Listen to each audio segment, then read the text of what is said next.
Okay.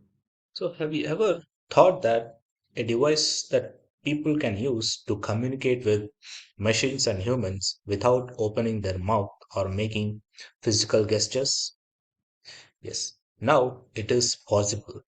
So, a person, Arnav Kapoor, so who is born in Delhi and studying at MIT, has designed a device called Alter Ego.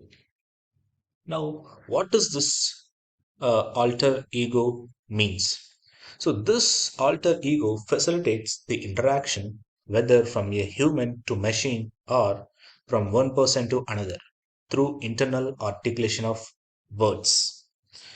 Now, how does the communication happens? Now, so from this, communication, the system captures the peripheral neural signals when internal speech articulators are activated during a user's internal articulation of words. So this in turn enables the user to transmit to and receive information from a machine or person, right?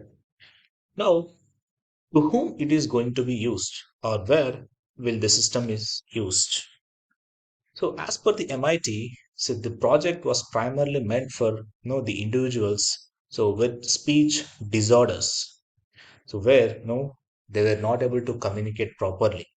So this device is helpful for them, in order to communicate better. So that is why it is called as the second self. So this is a meaning for the alter ego, where augmentation, their cognition and abilities. Thank you.